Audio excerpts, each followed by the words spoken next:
صراط مستقیم پاکستان آپ خطاب شروع فرماتے ہیں۔ نعرہ تکبیر، نعرہ رسالت، نعرہ رسالت، نعرہ تحقیق، راہ حق عزم صمیم، راہ حق عزم صمیم، گنبد خضرا کی تنظیم، حضرت علامہ پروفیسر ڈاکٹر مفتی محمد اشرف آصف جلالی صاحب، علماء اہل سنت، ادارہ صراط مستقیم،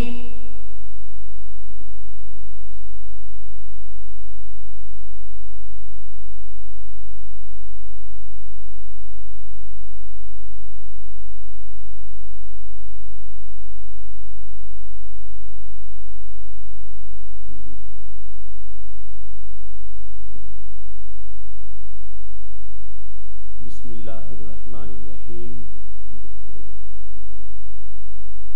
رب اشرح لی صدری ویسر لی امری واحلل عقدۃ من لسانی یفقہوا قولی۔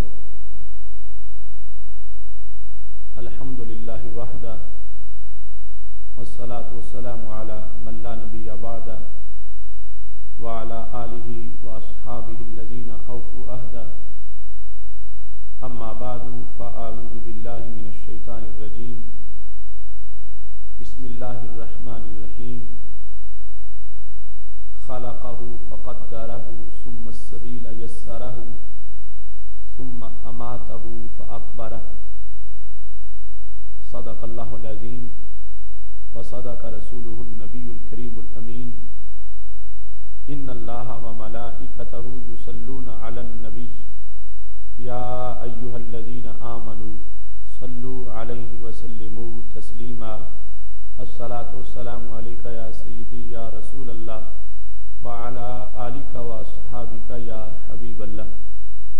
محبت سے درود و سلام کا نذرانہ پیش کریں۔ الصلاۃ والسلام علیک یا سیدی یا رسول اللہ وعلی آلک واصحابک یا حبیب اللہ۔ مولا صلی وسلم دائما ابدا علی حبیبک خیر الخلق کلہم، منزہ عن شریک فی محاسنہ فجوہر الحسن فیہ غیر منقاسم۔ محمد تاج رسل اللہ قاطبۃ، محمد صادق الاقوال والکلم، محمد ذکرہ روح لانفسنا، محمد شکرہ فرد علی الامم۔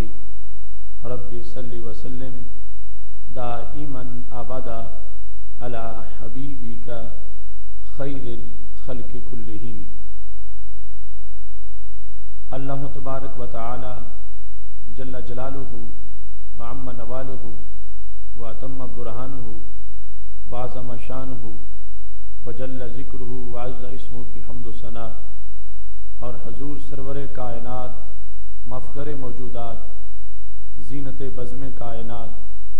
دستگیر جہاں، غم گسار زماں، سید سروراں، حامی بے کساں، قائد المرسلین، خاتم النبیین، احمد مجتبیٰ، جناب محمد مصطفیٰ صلی اللہ علیہ وآلہ واصحابہ وبارک وسلم کے دربار گہر بار میں ہدیہ درود السلام عرض کرنے کے بعد وارثان منبر و محراب، ارباب فکر و دانش، نہایت ہی معزز و محتشم حضرات و خواتین، رب ذوالجلال کے فضل اور توفیق سے ماہ رمضان المبارک کے نور بھرے لمحات میں گوجرانوالا کی سرزمین پر 17ویں سالانہ فہم دین کورس میں آج ہماری گفتگو کا موضوع ہے قبر اور بت میں فرق۔ میری دعا ہے خالق کائنات جل جلالہ ہم سب کو قرآن و سنت کا فہم عطا فرمائے اور قرآن و سنت کے ابلاغ و تبلیغ اور اس پر عمل کرنے کی توفیق عطا فرمائے۔ رب ذوالجلال نے قرآن مجید برہان رشید میں قبر کو انسان کے لیے ایک انعام کے طور پر بیان کیا ہے۔ اور قبر سے نا امید لوگوں اور اصحاب قبور سے نا امید لوگوں کی رب ذوالجلال نے مذمت فرمائی۔ قرآن مجید برہان رشید میں سورہ عبس کے اندر آیت نمبر 19، 20، 21 میں خالق کائنات جل جلالہ نے انسان پر جو اس کے انعامات ہیں ان کا ذکر کرتے ہوئے فرمایا، خلقہ، اللہ نے انسان کو پیدا کیا، فقدر، اور اس کے بعد اسے مختلف اندازوں پر رکھا، ثم السبیل یسر، پھر اللہ نے انسان کے لیے راستے کو آسان کیا، ثم اماتہ، پھر اللہ نے اس کو موت دی، فاقبرہ، اور اللہ نے انسان کو قبر میں رکھوایا۔ یہ انسان کی پوری زندگی کا خلاصہ اس میں بیان کیا گیا، خلق فقدر ثم السبیل یسر۔ رستے کی آسانی سے مراد جس وقت شکم مادر میں انسان کی اعضاء کی تخلیق مکمل ہو گئی اور ایک وقت گزر گیا تو رب ذوالجلال کی قدرت نے اس کے لیے شکم مادر سے باہر آنے کا راستہ آسان کیا، جس کو انسان کی ولادت کے ساتھ تعبیر کیا جاتا ہے۔ اللہ فرماتا ہے پھر رب ذوالجلال نے اس انسان کو جو اس کی زندگی تھی اس کے خاتمے پر موت دی، اور موت کے بعد فاقبر، اللہ نے اسے قبر میں رکھوایا۔ ایک ہوتا ہے قابر، قابر ہے قبر بنانے والا، اور مقبر ہے قبر میں رکھوانے والا۔ قبر بنانے والا تو انسان ہے جو قبر کھود رہا ہے، لیکن قبر میں رکھنے کا حکم رب ذوالجلال نے دیا۔ خالق کائنات جل جلالہ نے اپنے احسان کے طور پر یہ واضح کیا کہ انسان کو میں نے، مومن کو عظمتوں سے مالا مال کیا۔ حیوان مر جاتا ہے، اس کے لیے کوئی قبر نہیں، اس کے لیے کوئی اعزاز نہیں، لیکن انسان کے لیے رب ذوالجلال نے یہ اعزاز رکھا ہے کہ اس کے بدن کو محفوظ کر کے خالق کائنات جل جلالہ نے اس سفر میں بھی اور اختتام کے لحاظ سے بھی انسان میں اور حیوانوں میں جو فرق ہے وہ واضح کیا کہ اس کا بدن محفوظ رہے، اس کے بدن کو جانور نہ نوچیں، اور اس کا بدن عزت و تکریم کے ساتھ اپنا سفر آخرت مکمل کرے۔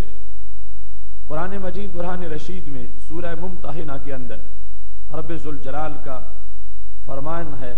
آیت نمبر 13 ہے، اللہ تعالیٰ ارشاد فرماتا ہے، یا ایھا الذین آمنوا لا تتولوا قوما غضب اللہ علیہم، اے ایمان والو تم ان لوگوں سے دوستی نہ کرو کہ جن پر رب نے غضب کیا، یعنی وہ یہود، ان سے دوستی کرنے سے رب ذوالجلال نے منع فرمایا۔ قد یائسوا من الآخرہ، یہ لوگ آخرت سے نا امید ہیں،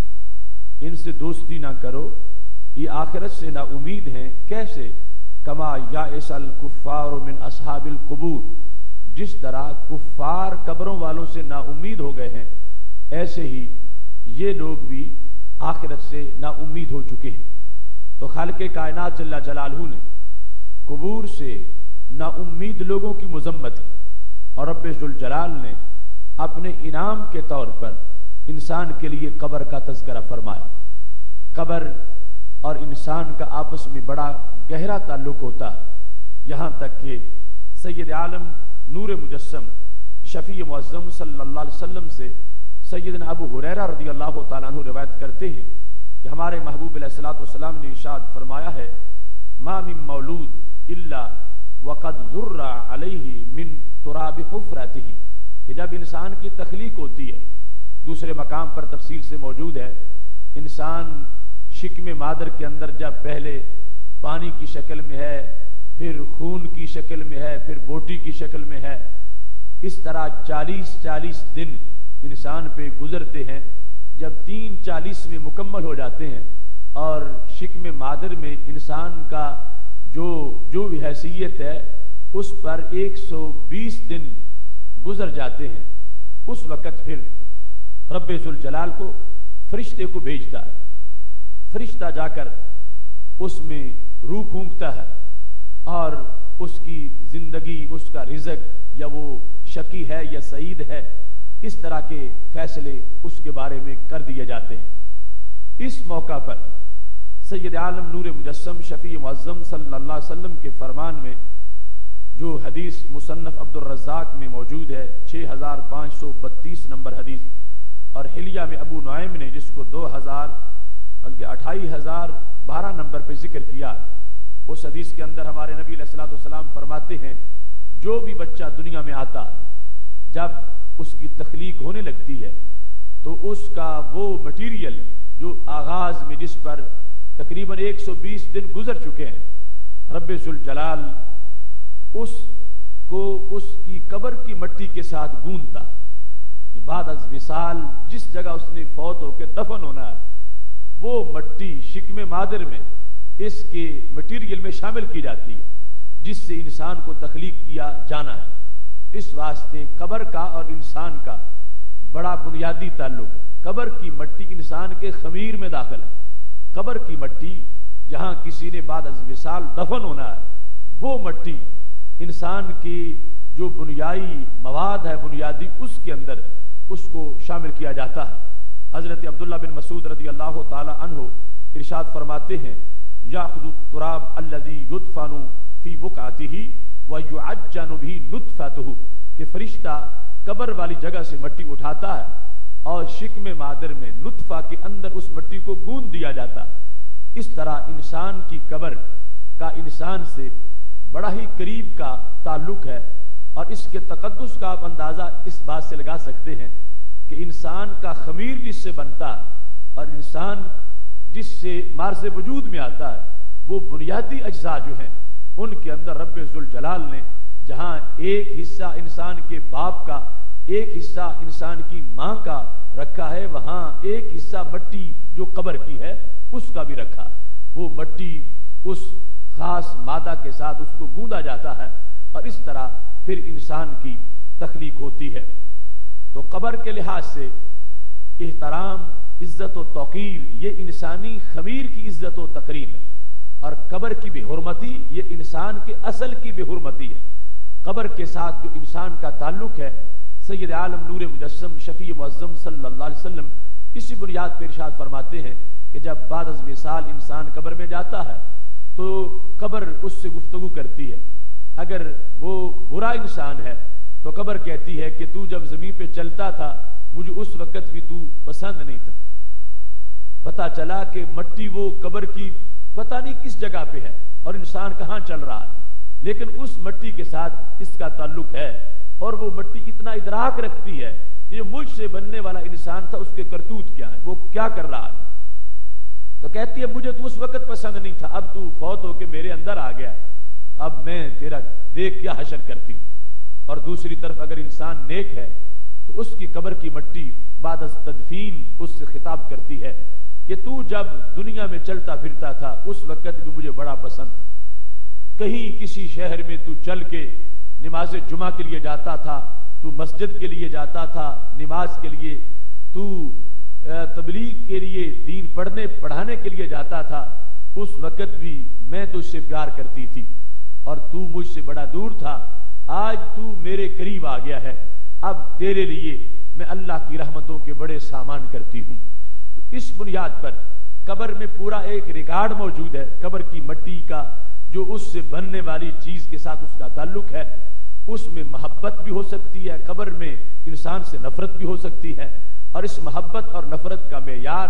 دنیاوی معیار نہیں، وہ معیار ہے جو معیار رب ذوالجلال کے نزدیک ہے، اس کے مطابق قبر پیار کرتی ہے۔ اگر انسان رب ذوالجلال کا مطیع ہے، فرما بردار ہے، تو پھر قبر پیار کرتی ہے۔ اگر انسان اللہ کا باغی ہے تو پھر قبر اس انسان سے نفرت کرتی ہے اور اپنے بغض کا اظہار کرتی ہے۔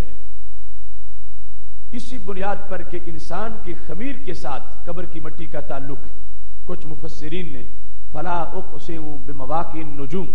اس کی تفسیر کرتے ہوئے کہا کہ رب ذوالجلال نے جو قسم اٹھائی ہے ستاروں کے غروب ہونے کی جگہ کی، تو اس سے مراد یہ جو ظاہری چمکنے والے ستارے ہیں یہ نہیں، اس سے مراد وہ مقدس نفوس ہیں، انسان ہیں، جہاں وہ بعد از وصال دفن ہوتے ہیں۔ رب ذوالجلال نے اس جگہ کو ستاروں کے غروب ہونے کی جگہ قرار دیا ہے کہ جہاں ستارے جا کے ڈوب جاتے ہیں، ستارے زمین کے اندر مستور ہو جاتے ہیں، چھپ جاتے ہیں۔ قرآن مجید برہان رشید کے اندر اس طرح اس کو مواقع نجوم کے ساتھ تعبیر کیا گیا۔ یہی وجہ ہے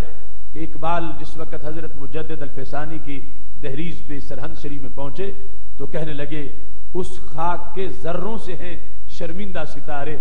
جس خاک میں پوشیدہ ہے وہ صاحب اسرار۔ حاصل ہوا میں شیخ مجدد کی لحد پر، وہ خاک جو زیر فلک ہے مطلع انوار ہے مٹی، مگر اقبال کہنے لگے ستاروں سے زیادہ روشن ہے،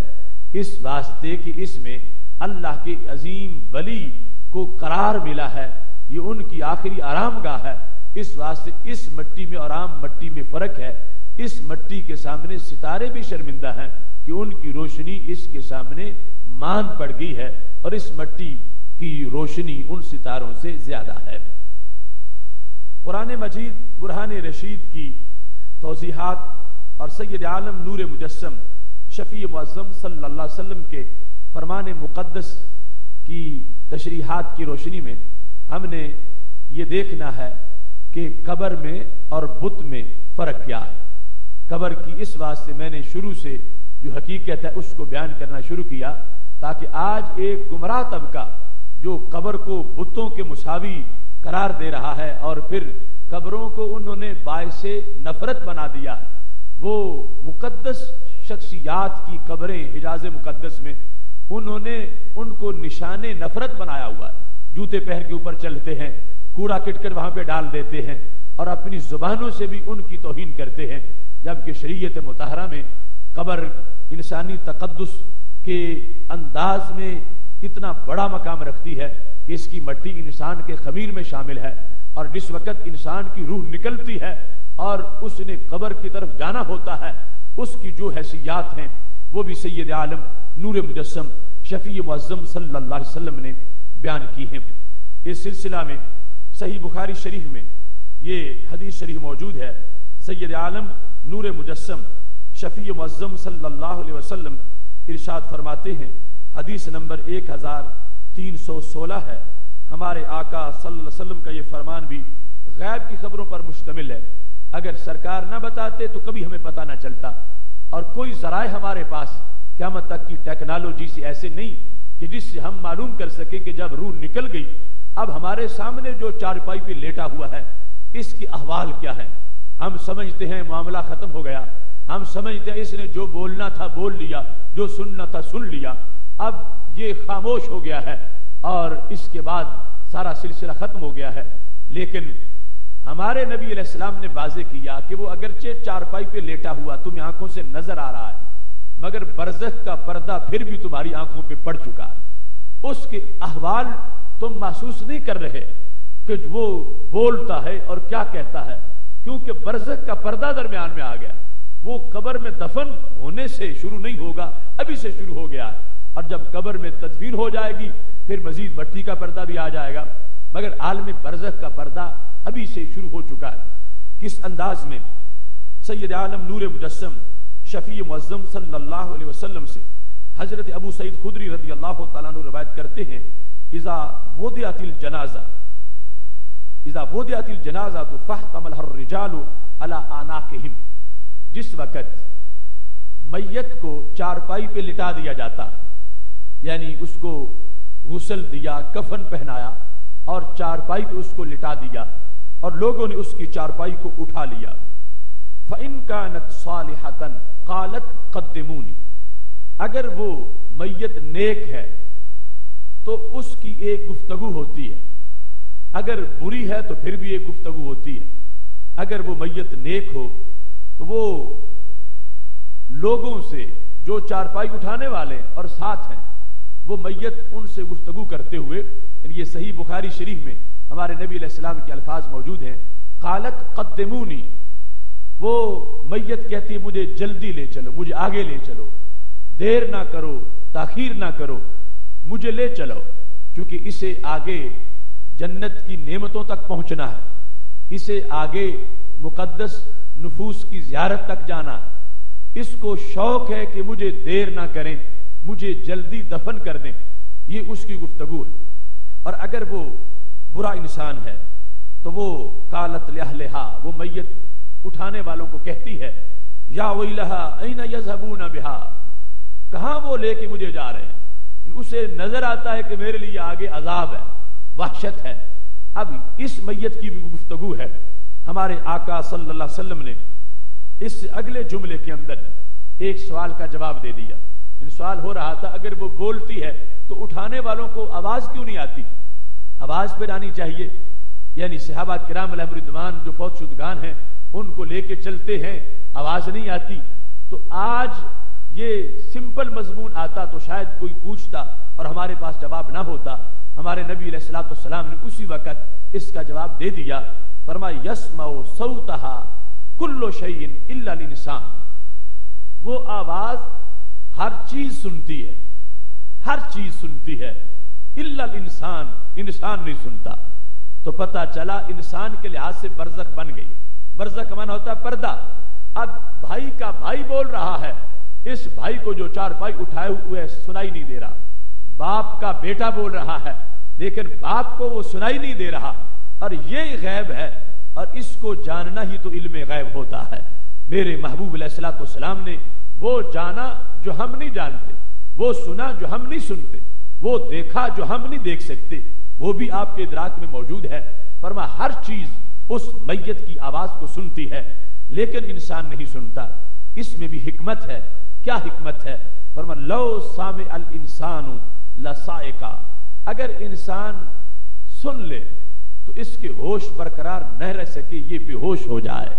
ہو سکتا ہے اس کی موت واقع ہو جائے، وہ اس طرح کی آواز ہوتی ہے۔ اس بنیاد پر رب ذوالجلال نے درمیان میں برزخ بنا دیا کہ ہر چیز سن رہی ہے، یہ اللہ کی قدرت ہے اور اس کی قدرت کا کمال ہے۔ اب دیکھو میں بول رہا ہوں، آپ سارے برابر سن رہے ہیں، یہ میرے بس میں نہیں کہ میں تم میں سے جو 4-5 ہیں ان کو اپنی آواز نہ سننے دوں، باقی کو سنا دوں، سب کو برابر سنائی دے گی یا سب کو نہیں سنائی دے گی۔ یہ نہیں ہو سکتا کہ میں کچھ کو سنواؤں اور کچھ کو اس انداز میں اب بیٹھے ہوئے نہ سنوا سکوں، لیکن یہ رب ذوالجلال کی قابل قدرتیں ہیں کہ اس کا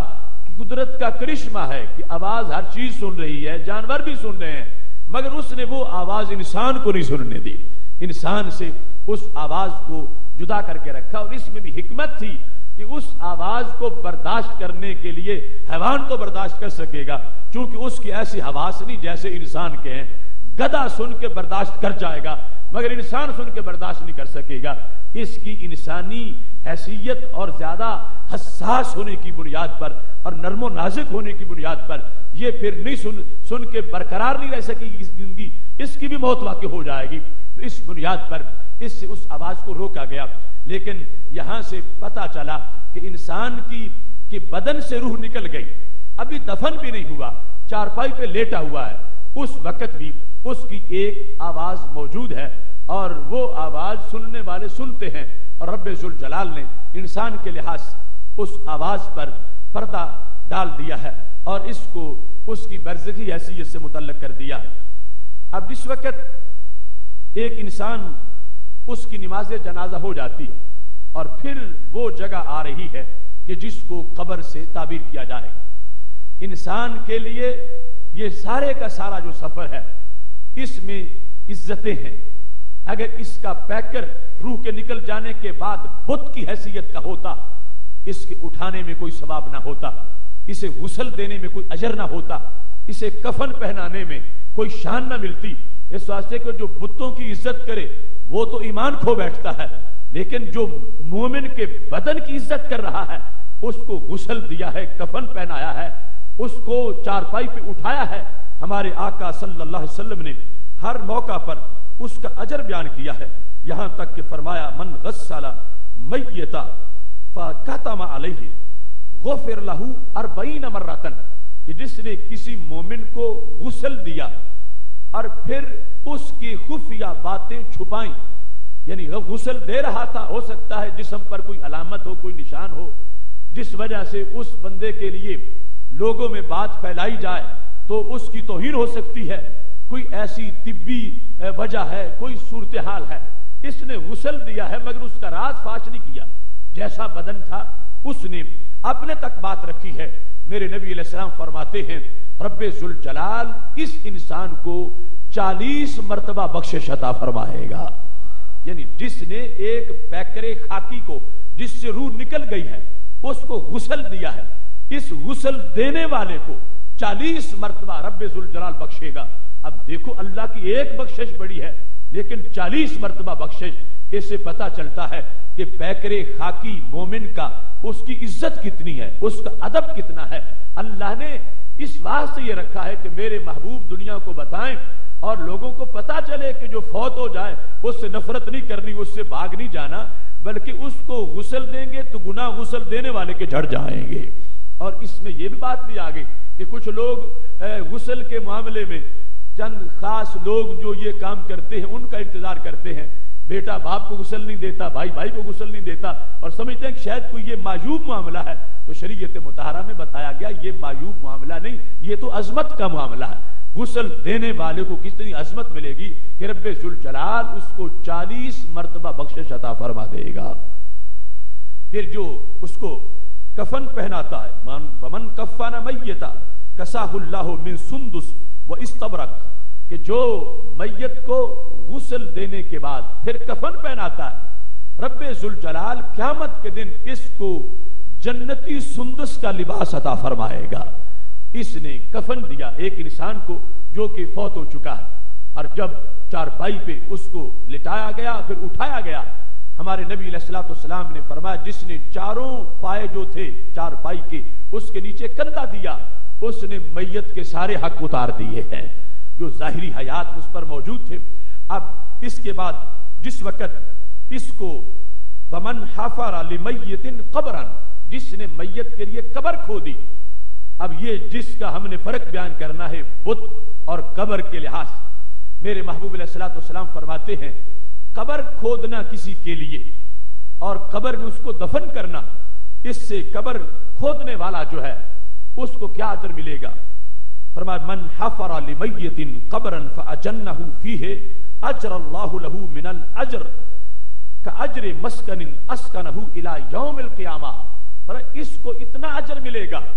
کہ جس طرح آج کوئی انسان آج سے لے کر، یہ نبی علیہ السلام اپنی ظاہری حیات کے زمانے سے بات کر رہے ہیں، آج سے لے کر قیامت تک کے لیے کوئی بندہ اگر کسی کو رہائشی مکان دے دے رہائش پہ کا کہ میں تجھے اپنا مکان دیتا ہوں تو صدیوں تک اس مکان میں موجود رہے. اب کتنی صدیاں بنے گی قیامت تک اور کتنا بڑا اس بندے کا کام ہے جو اتنی صدیوں کے لیے اپنا مکان کسی کو دے رہا ہے. تو میرے محبوب علیہ السلام ارشاد فرماتے ہیں جس نے کسی کو قبر دی، قبر میں دفن کیا، اس کے لیے قبر تیار کی، محبوب علیہ السلام فرماتے ہیں یوں ہے جیسے اس نے آج سے لے کر قیامت تک کے لیے ایک کوٹھی اپنی طرف سے کسی کو رہائش کے لیے دے دی ہے. یہ ہے قبر، اس کا معاملہ، اس میں جانے والے کی عزت، اس کا ادب، اس کا احترام. اگر یوں ہوتا کہ روح نکلتے ہی انسان بت بن گیا ہے اور اس کی حیثیت بتوں جیسی ہو گئی ہے اور اس سے بتوں جیسی نفرت کرنی چاہیے تو ہرگز اتنے مرتبے بیان نہ کیے جاتے، ہرگز اتنے طریقے ادب کے بیان نہیں کیے جاتے. جب کوئی تیز چلا ہے تو شریعت نے کہا ہے کہ اس کو دھچکے نہیں لگنے چاہیے، آرام سے آہستہ آہستہ چلو. اور یہاں تک کہ سید عالم نور مجسم شفیع معظم صلی اللہ علیہ وسلم سے حضرت ثوبان رضی اللہ تعالی عنہ روایت کرتے ہیں، مشکات میں حدیث شریف موجود ہے، کہتے ہیں خرجنا مع النبی صلی اللہ علیہ وسلم فی جنازۃ، ہم نبی علیہ السلام کے ہمراہ ایک جنازہ کے لیے نکلے. فرآ ناسا رکبانا، تو چارپائی پہ جنازہ جا رہا تھا، لوگ ساتھ ساتھ موجود تھے. جس طرح کے آگے چارپائی ہوتی ہے پورا جلوس لوگوں کا ساتھ ہوتا ہے. تو ہمارے نبی علیہ الصلوۃ والسلام نے اس حالت میں کچھ لوگوں کو دیکھا وہ اپنی سواریوں پہ سوار ہے، اونٹ پہ تھے، گھوڑے پہ تھے، جو صورتحال بھی تھی. جب آپ نے دیکھا تو اتنا غصہ آ گیا. فقال الا تستحیون، فرمایا تمہیں حیا نہیں آتی، الا تستحیون، تمہیں حیا نہیں آتی ان ملائکۃ اللہ علی اقدامہم وانتم علی ظہور الدواب، پر اللہ کے فرشتے تو پیدل چل رہے ہیں اور تم سواریوں پہ بیٹھے ہوئے ہو۔ جب فرشتے اس میت کے ادب کے لیے کہ اس کا جنازہ جا رہا ہے مومن کا، فرشتے قدموں پہ چل رہے ہیں، فرشتے قدموں پہ اور تم سواریوں پہ بیٹھے ہو، تمہیں حیا آنی چاہیے کہ تم اس کے ادب کے لیے نیچے چلتے۔ اب اگر یہ بت ہوتا تو اس کے احترام کے سبق نہ پڑھائے جاتے، اگر اس کی حیثیت بت جیسی ہوتی تو پھر اس کے لیے سرکار کو اتنا غصہ نہ آتا کہ جو سواری پہ بیٹھے ہیں ان کو جھڑک رہے ہیں کہ تمہیں پتہ نہیں کہ فرشتے قدموں پہ چل رہے ہیں اس کی چارپائی کے ساتھ اور تم سواری پہ بیٹھے ہو۔ اپنی سواریوں پہ سوار ہیں، اونٹ پہ تھے، گھوڑے پہ تھے، جو صورتحال بھی تھی، جب آپ نے دیکھا تو اتنا غصہ آ گیا، فقال الا تستحیون، فرمایا تمہیں حیا نہیں آتی، الا تستحیون، تمہیں حیا نہیں آتی، ان ملائکۃ اللہ علی اقدامہم وانتم علی ظہور الدواب، پر اللہ کے فرشتے تو پیدل چل رہے ہیں اور تم سواریوں پہ بیٹھے ہوئے ہو۔ جب فرشتے اس میت کے ادب کے لیے کہ اس کا جنازہ جا رہا ہے مومن کا، فرشتے قدموں پہ چل رہے ہیں، فرشتے قدموں پہ اور تم سواریوں پہ بیٹھے ہو، تمہیں حیا آنی چاہیے کہ تم اس کے ادب کے لیے نیچے چلتے۔ اب اگر یہ بت ہوتا تو اس کے احترام کے سبق نہ پڑھائے جاتے، اگر اس کی حیثیت بت جیسی ہوتی تو پھر اس کے لیے سرکار کو اتنا غصہ نہ آتا کہ جو سواری پہ بیٹھے ہیں ان کو جھڑک رہے ہیں کہ تمہیں پتہ نہیں کہ فرشتے قدموں پہ چل رہے ہیں اس کی چارپائی کے ساتھ اور تم سواری پہ بیٹھے ہو، لہذا ادب و احترام کے لیے تم بھی نیچے اتر جاؤ۔ اب جس کی بنیاد پہ قبر نے قبر بننا ہے، اگر پیکر انسانی نہیں جائے گا تو قبر قبر نہیں کہلائے گی، وہ گڑھا اس کو قبر کا نام اور پھر ریاض الجنہ کا نام تب ملے گا جس وقت اس میں حضرت انسان جلوہ گر ہو جائے گا۔ تو اصل معاملہ اس پیکر کا ہے، اور اس پیکر کی عظمت روح کے نکل جانے کے بعد بھی اتنی ہے، ہر لحاظ سے میرے نبی علیہ الصلوۃ والسلام نے فرما دیا کسر عظم المیت کا کسر عظم الحی، مردہ کی ہڈی کو توڑنا اتنا ہی بڑا جرم ہے جتنا زندہ کی ہڈی کو توڑنا جرم ہے۔ اب انسان ظاہری حیات میں ہو تو اس کا ایک یہ بھی تقدس ہے کہ اس کے بدن کو کوئی کچھ نہ کہے، اس کی ہڈی کوئی نہ توڑے۔ تو میرے نبی علیہ الصلوۃ والسلام نے فرمایا بعد از وصال،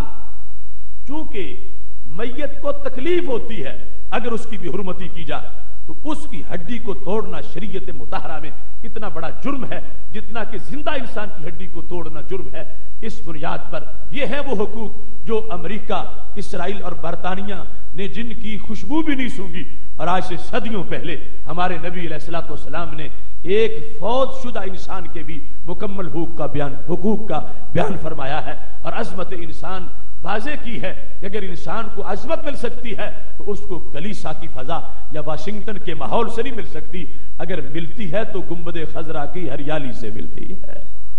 اب یہاں پر سید عالم نور مجسم شفیع معظم صلی اللہ علیہ وسلم نے جو انسانی پیکر جس سے روح نکلی اس کا ادب احترام بیان کیا اور بدھ سے اس کی حیثیت کو جدا کیا۔ یہی پیکر انسانی اس جگہ رکھا گیا جہاں ہاتھ باندھ کے سینکڑوں ہزاروں لوگ کھڑے ہو گئے اس کی نماز ادا کرنے کے لیے، اس کا جنازہ پڑھنے کے لیے۔ اگر یہ بت ہوتا تو بت کی طرف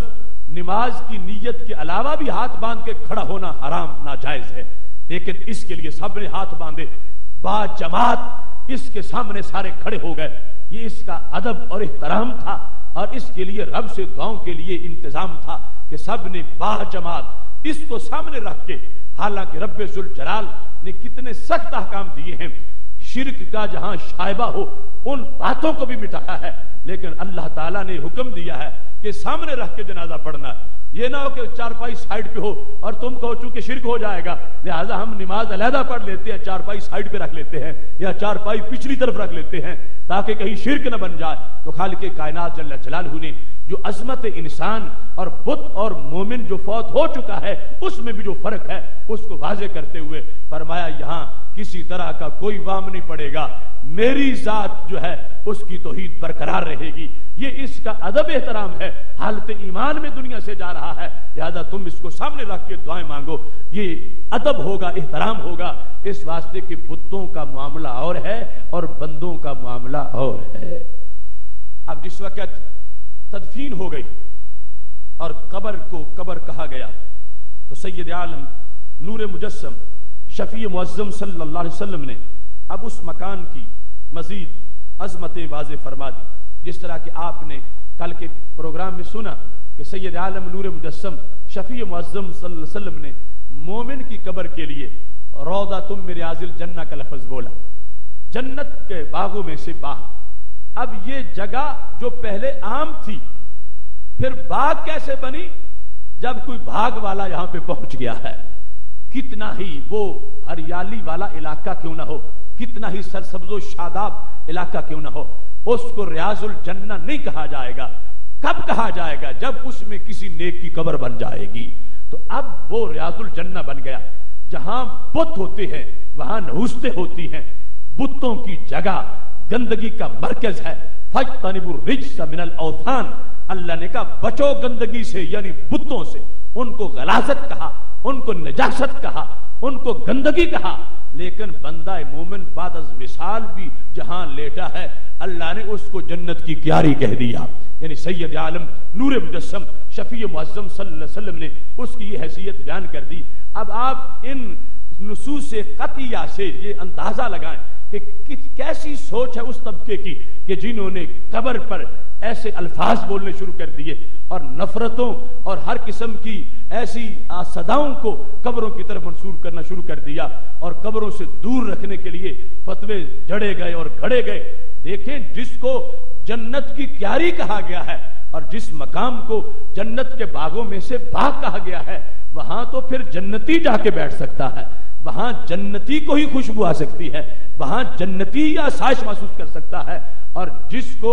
ایسا دماغ نہیں ملا اس کو وہاں سے خوشبو نہیں آئے گی. اس بنیاد پر وہ جگہ جس کو شریعت نے قبر کہا، جس کو اللہ نے اپنی طرف سے قرآن میں ایک انعام قرار دیا، وہ جگہ جس نے تیار کی تو اللہ کی طرف سے نبی علیہ السلام نے بیان کر دیا کہ اس نے اتنا بڑا صدقہ کیا ہے گویا کہ قیامت تک کے لیے یہ رہائش دے رہا ہے کسی انسان کو. اور پھر ساتھ اس مٹی کا یہ ادب بیان کیا گیا کہ جہاں کوئی دفن ہو گیا ہے یہی وہ جگہ ہے جو اس کی خمیر میں شامل تھی. اس مقام کا یہ ادب ہے، یہ احترام ہے. اب یہاں پر سید عالم نور مجسم شفیع معظم صلی اللہ علیہ وسلم نے مزید اس چیز کو بیان کرتے ہوئے ارشاد فرمایا. یہ مشکاۃ شریف میں حدیث شریف موجود ہے اور اس میں بلکہ تفصیلات کے ساتھ یہ پورا حکم مستدرک للحاکم جلد نمبر 4 صفحہ نمبر 771 پر موجود ہے، جس میں باب ہے باب النہی عن الجلوس علی القبر، قبر پر بیٹھنے سے منع کا باب. اب بت جو ہے اس کو تو قدموں تلے رون دینا چاہیے، بت کی توہین کرنی چاہیے. بت کا کوئی ادب کر رہا تو اسے بھی روکنا لازم ہے کہ ادب مت کرو، یہ بت ہے. لیکن قبر کا معاملہ کتنا جدا ہے بت کے ساتھ. بت کے مقابلے میں میرے محبوب علیہ السلام کا فرمان ہے. حضرت عمارہ بن حزم رضی اللہ تعالیٰ عنہ کہتے ہیں رآنی رسول اللہ صلی اللہ علیہ وسلم جالسا علی قبر، مجھے دیکھا نبی علیہ السلام نے کہ میں ایک قبر پر بیٹھا ہوا تھا. مجھے خبر نہیں تھی کہ قبر کا مرتبہ کیا ہوتا ہے، قبر کی عزت کیا ہوتی ہے. میں قبر پر انجانے میں بیٹھا ہوا تھا تو نبی علیہ السلام نے مجھے دیکھا تو فرمایا انزل من القبر، قبر سے نیچے اتر جاؤ، قبر پہ مت بیٹھو. کیوں؟ لا تؤذی صاحب القبر، تم سمجھتے ہو کہ تم بے جان چیز پہ بیٹھے ہو، اندر جو لیٹا اس کو تکلیف ہو رہی ہے. اب بت بے جان ہے، بت کو ادراک نہیں، بت کو پتہ نہیں، لیکن قبر میں جو ہے اس کو ادراک ہے، اس کو خبر ہے. وہ جو حدیث صحیح مسلم میں نے آپ کے سامنے پہلے بیان کیا، عمر بن عاص نے جو کہا تھا اپنے بچوں کو، اپنے بھائیوں کو کہ جب تم نے دفن کرنا ہے تو مٹی مجھ پر آہستہ ڈالنی ہے. اب آہستہ ڈالنے کا مطلب یہی تھا کہ اگر زور سے ڈالو گے مجھے تکلیف ہوگی. اور اپنی طرف سے نہیں، انہی حدیث سے انہوں نے اخذ کیا کہ نبی علیہ السلام نے ایک جو قبر پہ انسان بیٹھا ہے اس کو روکا کہ تم اترو قبر سے. اور اس میں وجہ کیا ہے، کیوں اترو؟ قبر کا ادب ہے، قبر کا احترام ہے. اب بت پر جو بیٹھا ہے اس کو اٹھایا نہیں گیا. وہ اچھا ہے توہین کرے بت کی، مگر قبر بت نہیں ہے. قبر پر بیٹھنے والا انسان عین قبر کے اوپر جو بیٹھ گیا سائیڈ پر تو ریاض الجنہ کے منظر میں بیٹھے گا. اب جو قبر کے اوپر بیٹھ گیا ہے، ہمارے نبی علیہ السلام نے فرمایا تم نیچے اترو. اور الفاظ بڑے عجیب تھے، لا تؤذی صاحب القبر، قبر والے کو تکلیف مت دو، ولا یؤذیکا، تاکہ پھر وہ تجھے تکلیف نہ دے۔ تو پتہ چلا ایک یہ تکلیف دے گا، اگر اس نے دی تو پھر وہ بھی تکلیف دے گا۔ اور اس کے دو معنی ہو سکتے ہیں، یا تو یہ کہ اس جرم کی بنیاد پر جو تم اب کر رہے ہو محشر میں پھر تمہیں خمیازہ بھگتنا پڑے گا۔ یہ قبر والا اللہ کے دربار میں کھڑا ہو جائے گا کہ اے اللہ یہ میری قبر پہ بیٹھا تھا، اس نے مجھے ستایا تھا، مجھے تنگ کیا تھا، لہذا مجھے بدلہ لے کر اس کو دے، اس سے بدلہ مجھے لے کر دیا جائے۔ یا یہ ہے کہ وہ صاحب کرامت ہے، ہو سکتا ہے تمہیں پھڑکا کے رکھ دے اور پھر کہتے رہو کہ مجھے تکلیف ہو گئی ہے، مجھے نقصان ہو گیا ہے،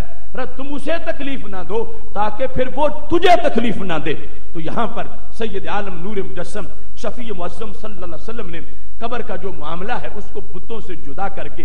بت کسی کو تکلیف نہیں دے سکتا، بت کسی کو نقصان نہیں دے سکتا، مگر قبر والا دے سکتا ہے، جو سرکار نے واضح طور پر الفاظ استعمال کیے ہیں، اور اس کو مستدرک میں صحیح الاسناد کہا گیا ہے۔ دوسرے مقام پر یہاں تھا نہ کہ میں اوپر بیٹھا تھا، حضرت عمارہ بن حزم، بلکہ وہ حضرت عمر بن حزم سے روایت ہے، اس میں وہ کہتے ہیں جس کو مسند امام احمد میں بھی روایت کیا گیا ہے، مشکات کتاب الجنائز باب دفن المیت میں حدیث نمبر 1720 ہے۔ حضرت عمر بن حزم کہتے ہیں رآنی النبی صلی اللہ علیہ وسلم متکئا علی قبر، مجھے نبی علیہ السلام نے دیکھا کہ میں قبر کے ساتھ ٹیک لگائے ہوئے تھے، پہلے تھا اوپر بیٹھا، وہ عمارہ والے عمر کہتے ہیں میں ٹیک لگا کے اس طرح کوہنی رکھ کے یہ ٹیک لگا کے قبر کے ساتھ بیٹھا تھا، تو نبی علیہ السلام نے فرمایا لا تؤذی صاحب ھذا القبر، اس قبر والے کو تکلیف مت دو، تمہارے یوں ٹیک لگانے سے تکلیف ہوتی ہے۔ تو اب یہ دیکھو قبر کا معاملہ، قبر کی عزت، قبر کا ادب، قبر کا احترام، اور پھر قبر کی مٹی میں جو لیٹا ہوا ہے اس کا آرام، اس کے لیے اتنا اہتمام، بت کو احساس نہیں ہے، بت کو پتہ ہی نہیں ہے، بت میں کوئی ادراک نہیں ہے۔ اور یہاں قبر والے کا جو صحابی کہتے ہیں عمر بن عاص نے یہ کہا تھا کہ میرے بیٹو بھاگ نہیں جانا دفن کر کے، اقیم حول قبری، میری قبر کے گرد کھڑا ہو جانا ہے، جتنی دیر اونٹ کو ذبح کر کے کھال اتار کے گوشت بنانے میں لگتی ہے، تقسیم کرنے میں، اتنی دیر تم نے کھڑے رہنا ہے، فائدہ کیا ہوگا؟ حتی استأنس بکم، تمہیں دیکھ کے میرا قبر میں دل لگ جائے گا، وَأَعْلَمَ مَاذَا أُرَاجِعُ بِرُسُلِ رَبِّي، اور مجھے پتا چلے گا کہ میں نے منکر نکیر کو جواب کیا دینا ہے۔ بت تو مٹی سے باہر بھی نہیں دیکھ سکتا، مگر قبر والا مٹی کے اندر سے بھی دیکھ سکتا ہے۔ بت کا معاملہ اور ہے، قبر کا معاملہ اور ہے، آداب کتنے ہیں، تقاضے کتنے ہیں، شرائط کتنی ہیں، تقدس کتنا ہے۔ اور پھر اب ان جو احادیث میں نے آپ کے سامنے بیان کی، ان کی سمری کے طور پر آج کے ماحول میں انتباہ کرو ان احادیث کا کہ کس حد تک قبروں کے دشمن آج شریعت کی خلاف ورزی کر رہے ہیں۔ جن لوگوں نے بلڈوزر چڑھا دیے قبروں پر، حشر کے دن انہیں حساب دینا پڑے گا۔ سیدہ طیبہ طاہرہ فاطمۃ الزہرا رضی اللہ تعالی عنہا کے مرکز پرنور پر جن لوگوں نے بلڈوزر چڑھائے، حضرت سیدنا امام حسن مجتبی رضی اللہ تعالی عنہ کی قبر منور پر جن لوگوں نے بلڈوزر چڑھا دیے، اور وہ جنت البقیع میں جو مقدس شخصیات کے سینکڑوں مزارات، ہزاروں قبور تھی، ان پر جنہوں نے ایسی مشینیں چڑھا دی اور سب کچھ مٹا کے پلین کیا۔ اس شریعت کو یہ بھی برداشت نہیں تھا کہ کوئی کونی رکھے قبر پہ۔ یہ شریعت کب اجازت دیتی ہے کہ ایسی مشینیں اور ہیوی مشینری قبروں پہ چڑھا دی جائے؟ اس بنیاد پر یہ لوگ شریعت مطہرہ کے لحاظ سے مجرم قرار پائیں گے کہ انہوں نے قبر کی حیثیت کو نہیں جانا، جو سند صحیح سے میرے نبی علیہ السلام سے ثابت ہے، جو جنت کا باغ ہے۔ اب جو خمیر میں مٹی شامل ہے وہ کتنی پاک مٹی ہے۔ حضرت فاطمہ رضی اللہ تعالی عنہ کے قبر کی مٹی، حضرت امام حسن رضی اللہ تعالی عنہ کی قبر کی مٹی، حضرت عثمان غنی رضی اللہ تعالی عنہ کی قبر کی مٹی، جو شریعت مطہرہ کی روشنی میں خمیر میں جس جگہ کی مٹی تھی وہی پھر قبر بنی، تو اس کی بے حرمتی اور توہین کتنا بڑا معاملہ ہے، جس کو آج لوگ توحید اور ثواب اور شریعت کے نام پر جو گستاخیاں کر رہے ہیں، ان کا شریعت مطہرہ کی تعلیمات کے ساتھ کسی طرح کا کوئی تعلق نہیں ہے۔ دوسری طرف یہاں جو احادیث بیان کی گئی، ان سے یہ بات بھی سمجھ آئے کہ آج وہ لوگ اولیاء کے خلاف تقریریں کرتے ہوئے کہتے ہیں دیکھو تمہارے سامنے ایک بندہ فوت ہو گیا، قمیض اس کی تم نے اتاری،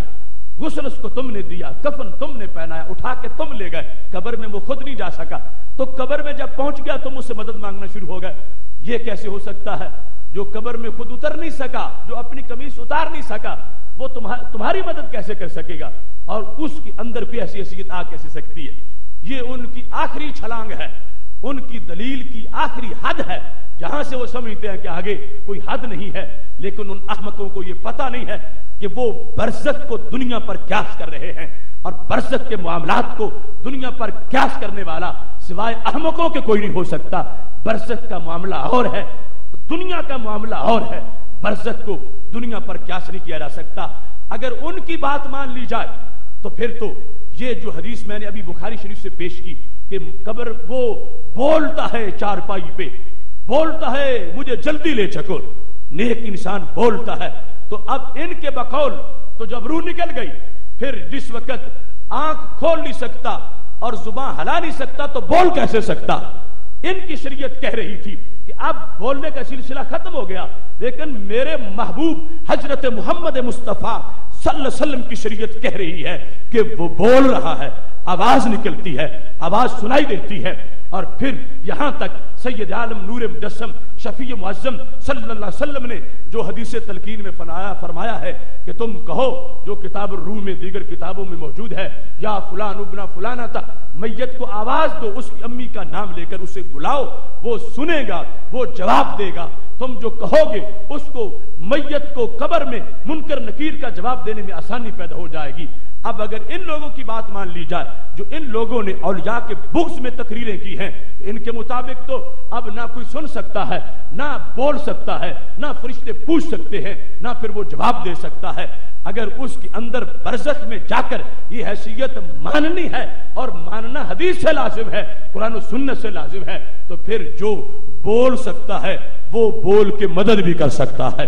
جو وہاں کے امور کے مطابق اٹھ کے بیٹھ جاتا ہے، جس میں بعد از وصال قبر میں بیٹھنے کی طاقت آ رہی ہے، ابھی تمہارے سامنے چارپائی پہ لیٹا ہوا تھا، وہی بیٹھ گیا ہے، تو پتہ چلا برزخ کے معاملے اور ہیں اور دنیا کے معاملے اور ہیں۔ ان میں دنیا میں جو تمہاری آنکھوں پر پردہ آ گیا، تم کہتے ہو اپنی قمیص نہیں اتار سکا، قمیص ہم نے پھاڑ کے اتاری، غسل ہم نے دیا، تو یہ تو شریعت نے ڈیوٹی اس جہان والوں کو شرف کے طور پر دی تھی، ورنہ سب کچھ خود ہی ہو سکتا تھا۔ اور وہاں جو حقیقت ہے وہ شریعت نے واضح کر دی کہ روح اگرچہ نکل گئی مگر روح کا بدن کے ساتھ تعلق ہوتا ہے، جس کی وجہ سے سوال بھی ہوتا ہے، وہ سمجھتا بھی ہے۔ اگر پوری روح نہ ہو تو پھر تو امتحان ہی بوگس ہو جائے کہ پوچھا جا رہا ہے، اور جس سے پوچھنا ہے اس میں کچھ زندگی ہے، حافظہ ٹھیک ہی نہیں، تو وہ تو قیامت کے دن عذر پیش کر سکے گا کہ اے اللہ اگر میرے حواس ٹھیک ہوتے میں جواب صحیح دیتا، چونکہ حواس ہی ٹھیک نہیں تھے اس واسطے میں نے جواب غلط دیے، تو اللہ کسی کا عذر نہیں رہنے دے گا۔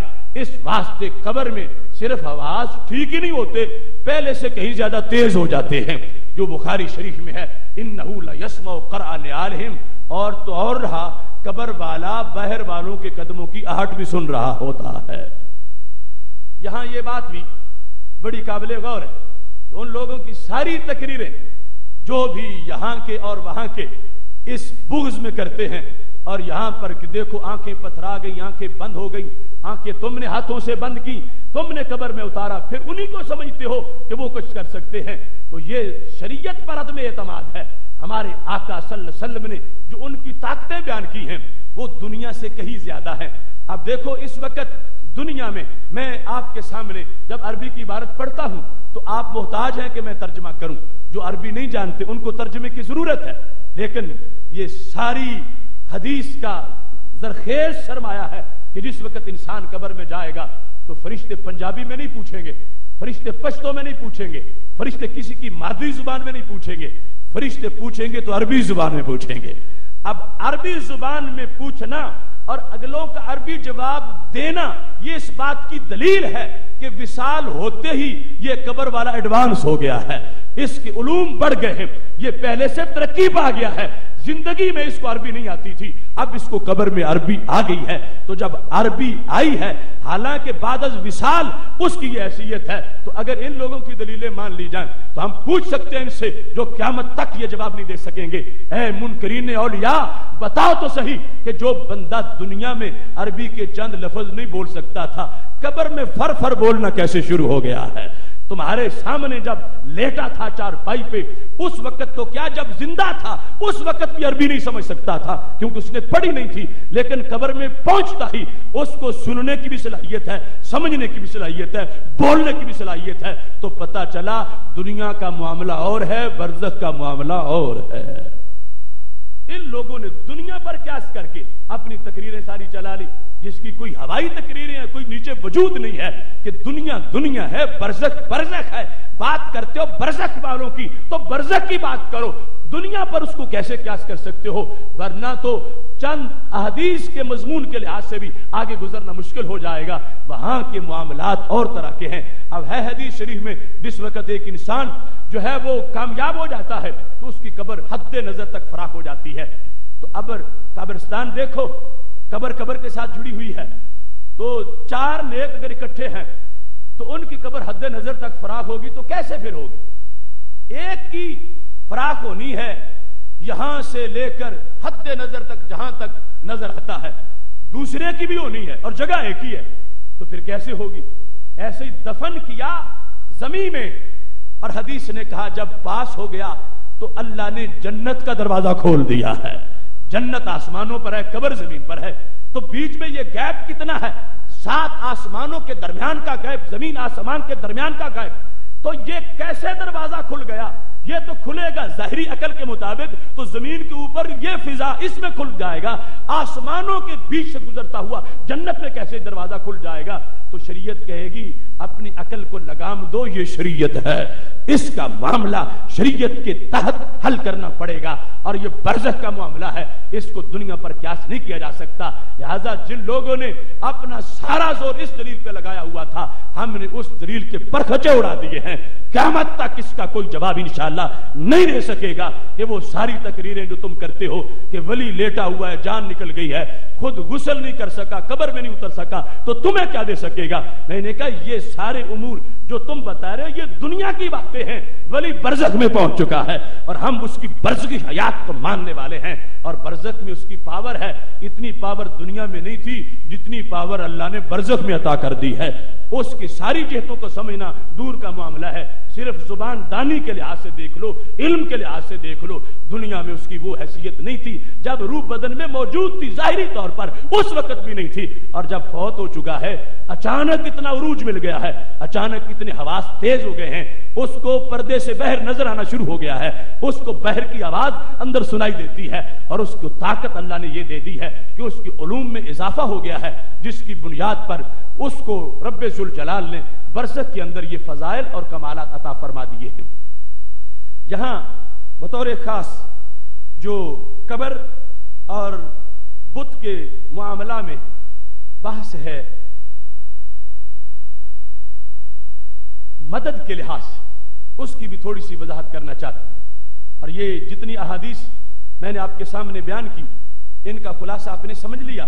اور تطبیق کے لحاظ سے آج کا وہ ماحول، آج کے ماحول کے وہ قبریں اکھاڑنے والے بچو جو ہیں، اور آج کے ماحول کی وہ مخلوق کہ جن کو ساری دشمنی قبروں کے ساتھ ہے، اور جن کو شریعت کے نفاذ کا شوق بھی قبروں پر ہے، ان کو اپنے 40 منزلہ محلات خلاف شرع نظر نہیں آتے، مگر قبروں کے اوپر تھوڑی سی بنا بھی ان کو خلاف شرع نظر آتی ہے اور اس کو مٹانا لازم سمجھتے ہیں۔ ان کا انداز بالکل شریعت کے متضاد، قبریں مٹائی تھیں، شناخت بھی مٹائی۔ اگر جنت البقیع میں کسی سے پوچھ لو جو وہاں پر کھڑے ہیں متوع سادو کہ یہ کس کی قبر ہے، تو وہ کہیں گے یہ جاننا ضروری، بس مطلقاً تم فاتحہ پڑھ دو، یہ نہ جانو، یہ نہیں جاننا چاہیے کہ یہ کس کی قبر ہے۔ ہر نشان مٹایا، جبکہ میرے نبی علیہ السلام کا فرمان تو واضح طور پر موجود ہے۔ سید عالم نور مجسم شفیع معظم صلی اللہ علیہ وسلم کا یہ فرمان ابو داؤد شریف میں موجود ہے۔ حضرت مطلب بن ابی وداع کہتے ہیں جب حضرت عثمان بن مظعون رضی اللہ تعالی عنہ فوت ہوئے، جو پہلے مہاجر تھے جن کا مدینہ شریف میں وصال ہوا، جب ان کا وصال ہو گیا تو نبی علیہ الصلوۃ والسلام نے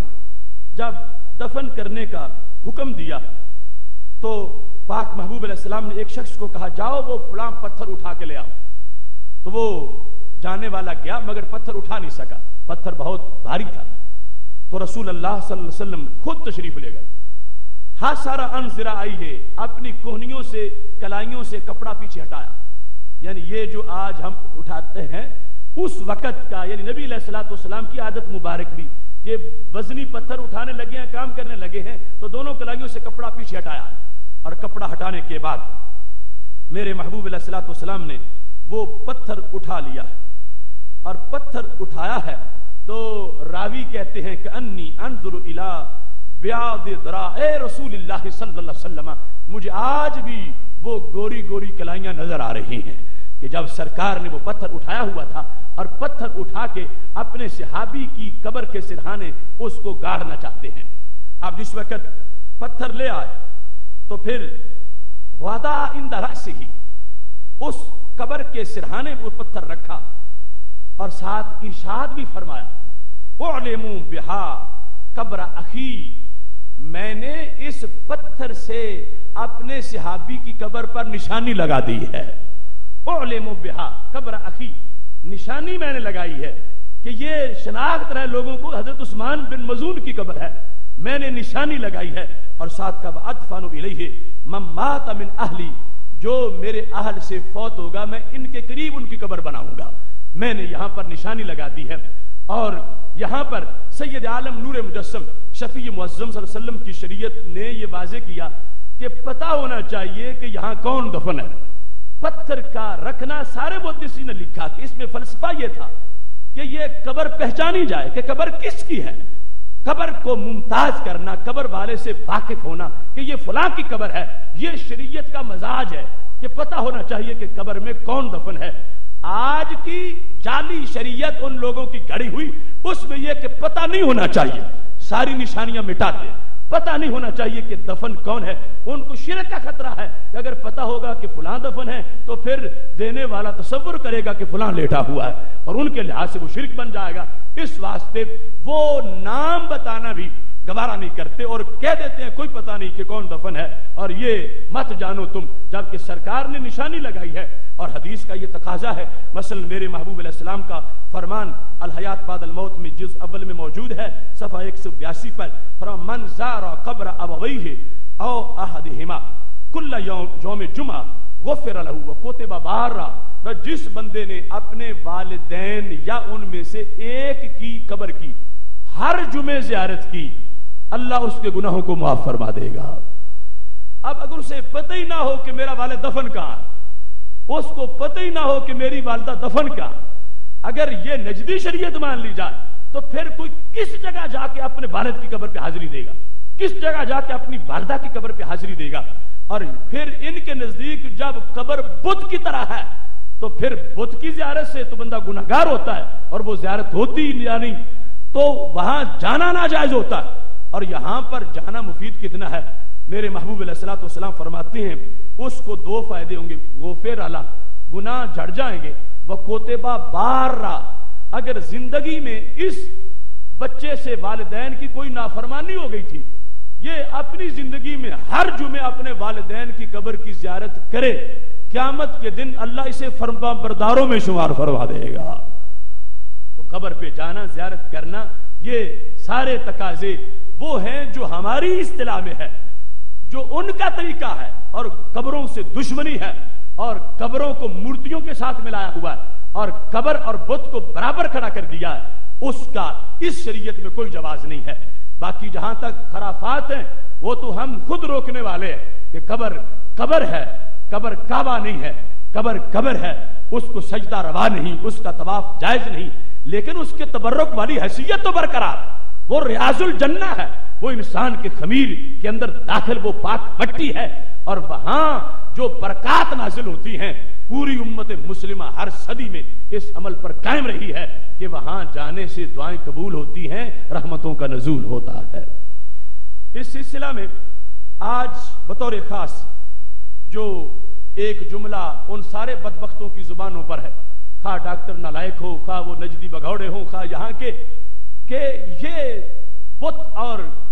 قبر میں کوئی فرق نہیں رہا، بس ایک ہی بات ہے، وہ کھڑی مورتی پوجتے ہیں، تم لیٹی ہوئی مورتی پوجتے ہو۔ ایسی کئی نظمیں بھی انہوں نے لکھی ہوئی ہیں، کافروں ہندوؤں کی طرف سے مسلمانوں کو خطاب کے طور پر اس کو تقسیم کرتے ہیں۔ لیکن یہ یاد رکھنا، میں نے یہ جو امور بیان کیے ہیں، ان سے واضح طور پر قبر اور بت کا جو فرق ہے اس کو میں نے واضح کیا، اور ساتھ ہی تمہارے سامنے بر صغیر کے علم کا حوالہ، جن کے حضرت شاہ عبد العزیز محدث دہلوی کہا جاتا ہے، بر صغیر میں جتنا بھی علم حدیث پھیلا ہے دہلوی کی سند سے آگے آیا، دور دراز تک ان کے علم کا فیض ہے۔ ان کا فتاوی عزیزی جو ہے اس کے اندر انہوں نے جلد نمبر 1 صفحہ نمبر 33 اور 34 پر ایک وضاحت کی ہے، اور وہی سوال یہ جو آج یہ ڈاکٹر نالائق کے مجمع میں کسی سکھ نے کیا کہ فرق کیا ہے، شاہ صاحب سے کسی نے پوچھا حضرت شاہ عبد العزیز محدث دہلوی سے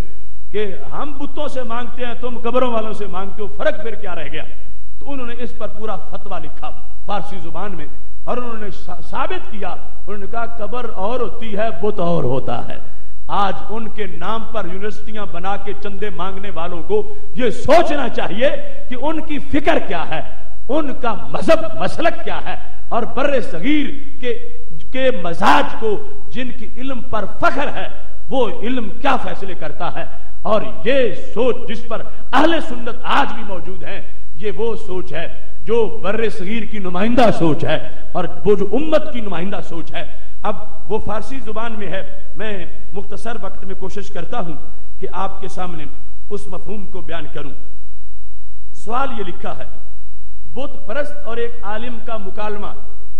بت پرست اور عالم کا ڈائلاگ ہے، وہ مکالمہ شکل سوال حضرت شاہ عبد العزیز محدث دہلوی رحمۃ اللہ علیہ کے سامنے پیش کر دیا گیا۔ مکالمہ اس طرح ہے، بت پرست مدد از بت می خواست، عالم منع کرد،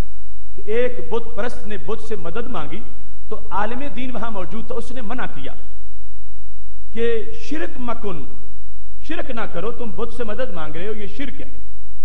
بت پرست گفت کہ اگر شریک خدا دانستہ پرستش کنم البتہ شرک است، و اگر مخلوق فہمیدہ پرستش نمایم چگونا شرک باشد۔ بت پرست نے عالم دین کو جواب دیا کہ میں اس بت کو اگر اللہ کا شریک سمجھ کے مدد مانگوں تو پھر تو شرک ہوا، اور میں اگر اس کو اللہ کی مخلوق سمجھ کے مدد مانگوں تو پھر شرک کیسے ہوا؟ تو میں اس کو اللہ کی مخلوق سمجھ کے اس سے مدد مانگ رہا ہوں۔ یہ مشرک نے عالم ربانی کو جواب دیا۔ عالم گفت کہ در کلام مجید متواتر آمدہ کہ از غیر خدا مدد مجوید،